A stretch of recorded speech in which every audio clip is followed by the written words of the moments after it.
Marianne Williamson. Marianne, thanks for joining us. Well, thank you for having me. I appreciate it. I feel like I'm so coming excited to see you. I should say, in addition to the 75 or 85,000 books, she's also just a total mensch and an amazing hang. So I'm really happy to see you, Marianne. That's what I hear. I've heard this from multiple people, but we've never hung Marianne. So, what do you make of it? You're looking at this convention, you're a liberal, you're a Democrat, you challenge Joe Biden, and you see this and you say, hey guys, take a note from this, not on content necessarily, but take a note from the RNC. When you're watching this, what are you taking away from it? Well, first of all, I do think the most interesting aspect of the convention is what's going on off stage, not on stage. And off stage, as other people here have already mentioned, there's a spirit. There's something beautiful. And I think that there is the fact that people have been made to feel that they can love their country. I think we're all hardwired, actually, for love of something that's larger tribe. I think that a lot of people in the United States over the last few years, it's like we've had these two distinct categories. One is people who only want to talk about what America has done right, but they have no listening for the serious shadows that we need to look at in terms of our history and in terms of our national consciousness.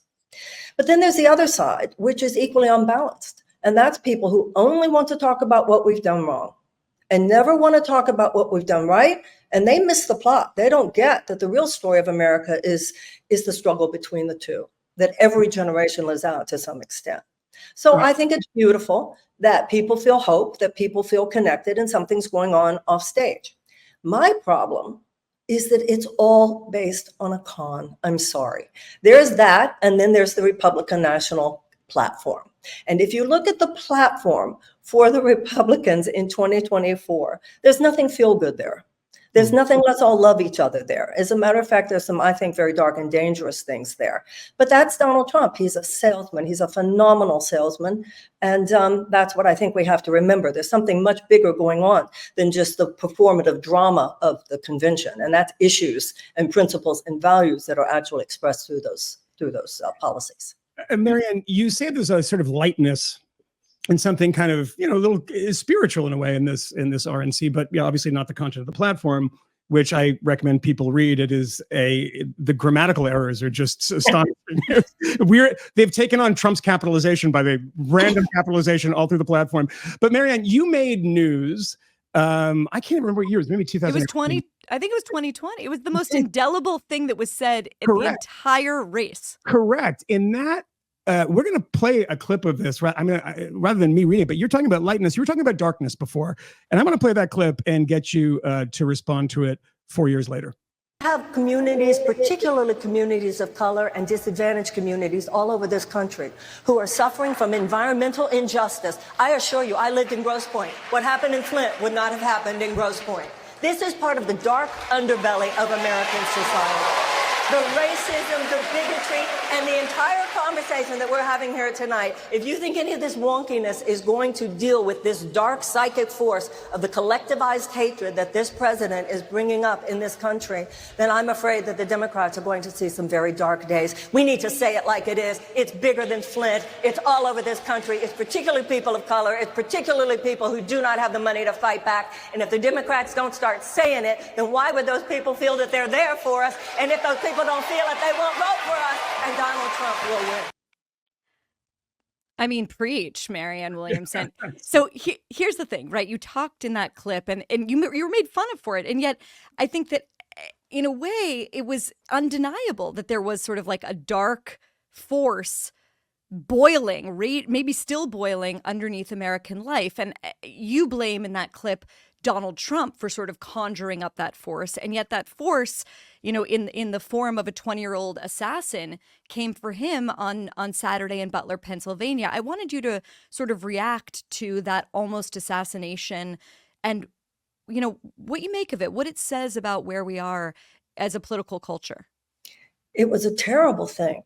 But can we talk about the fact that 9 children in the United States are shot and killed by gun violence every single day? This man, if he had shot up a school, we would call it, well, this is what happens. These young white guys are out there shooting up schools and stuff. So this idea that it's something so different in America, the real story is that it is common in America. And I also think there's a story here about the fact that we pay so much money and have such assumptions about the security apparatus of the Secret Service, and the fact that something went terribly, terribly wrong. But the fact that there was violence in America and that somebody got shot, and we're going to call this a day that changes our history. No, this speaks right there to an aspect of the shadow of American consciousness, which is our complacency in front of gun violence. This was not some odd event. This was an event, unfortunately, that happens fairly often, and we need to look at what's going on, that so many of our citizens are turning to this. I want to remind you that at the Republican convention this week, they are giving out AR-15s. So I'm sorry, I can't look at this outside the larger context of the glorification of guns, the glorification of violence in our society. And I find it very convenient how some people will engineer the narrative to make it about one aspect, which is an important aspect. Obviously, we must, in the most forceful way possible, condemn any kind of political violence. But why aren't we, in the most forceful way possible, condemning all violence? We don't, because of all the money made by gun manufacturers and so forth. Marianne, you're a Democrat. You've run for president now twice. And you have been sort of banging the drum about corruption in the DNC for years now on the national stage, and a lot of people didn't listen to you. Well, now I think your criticism is obvious for the whole world to see. It became extraordinarily obvious during that catastrophic debate. Now we're hearing reports. Mark Halperin was on the show earlier tonight, but there's reports sort of every second coming out of places like Axios and Politico. Schumer has confronted Biden. Pelosi has confronted Biden. Obama has reportedly confronted Biden, and it seems like he actually might finally drop out. A, do you think that's going to happen, and if so, when? And B, what do you think the next best step is for your party?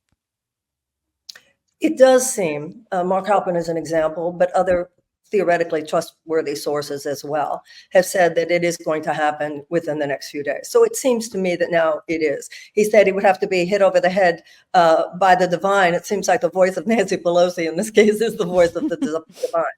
But, you know, for me, as someone who went through a very corrupt experience over the last year and a half, the way the DNC had decided it was Joe Biden, and then so almost in some cases viciously suppressed other candidates. If we had had a robust primary, if the president had to actually take on his opponents, myself, Dean Phillips, whomever else, then the American people would have sorted this out for themselves. That's number one. I think what's important now for me as a candidate, but I think also for me as an American, it was not a democratic process to this point, and it must be a democratic process now. We must open this thing up. And when we say open this up, that doesn't mean just shoehorning in Kamala or anyone else. I think your guest, Mark Pincus, made a very good point. If we want the American people to even want to see the DNC convention, if the American people are going to have, I mean, we have to match the energy and yes, the excitement that people feel about that RNC convention. And let me tell you something, Donald Trump has broken the mold. And the only way we're going to defeat him is if we break the mold too. So none of this same old, none of this, we will decide who it is. No, this has to be opened up. And when Mark Pincus was saying, I think we should have some people who aren't the same old, I was thinking, well, I'll be there. And that's exactly what we should have. This is the United States of America. We're a democracy. It should be messy. And it should be creatively chaotic. And I hope that that's what we'll get to, because we have to do in the next 2 months what we should have been doing in the last year and a half. And that's having a robust, meaningful, powerful conversation about where America needs to go in the next 4 years. Marianne, before we let you go, I didn't get an AR-15 at the RNC. I think there was a raffle or something, but just one final thing. I mean, you're talking about Mark Pincus, and the interesting thing about Mark was I thought, you know, he had a fundraiser for Kamala Harris in 2016, and I just thought he was going to say, well, yeah, he's too old. You know, Kamala Harris should be anointed and everything will be fine. But he said he had some things about the Democratic platform, about the direction of the party that he's kind of been uncomfortable with. I mean, the Republican, you know, you're praising this and saying they're doing a great job at it.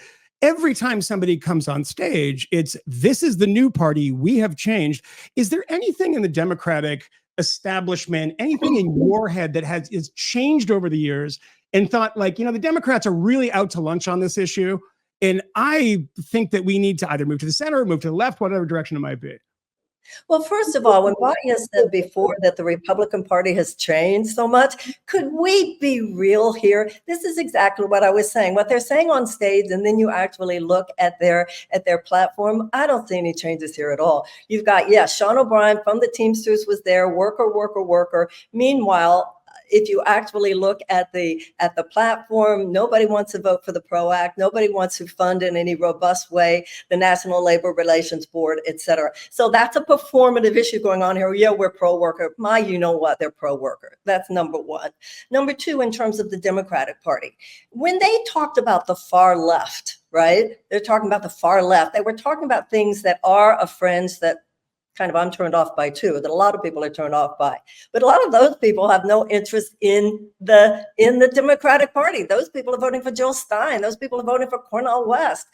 Those people are over the corporatocracy. So once again, it's a false alignment. My problem with the Democratic Party is that it has abandoned its traditional principle, its spine of unabashed advocacy for the working people of the United States. Both parties have abandoned the working people of the United States. So the MAGA party can say that, oh, we changed. I don't really see it in terms of policy, although I do see it in terms of performance. And the Democrats better get back to it really quickly, or we will have no chance of winning in November.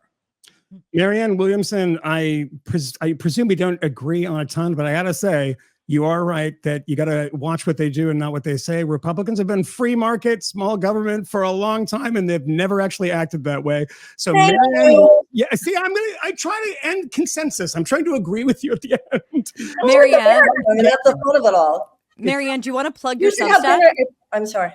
Oh, I was saying, do you want to plug your Substack or one of your 75,000 books? Yes, my Substack, absolutely. And also Marianne 2024. Let me plug that as well. She's still going. She's still going. Marianne Williamson, thank you so much for joining us. Thank you. Thank you both for having me.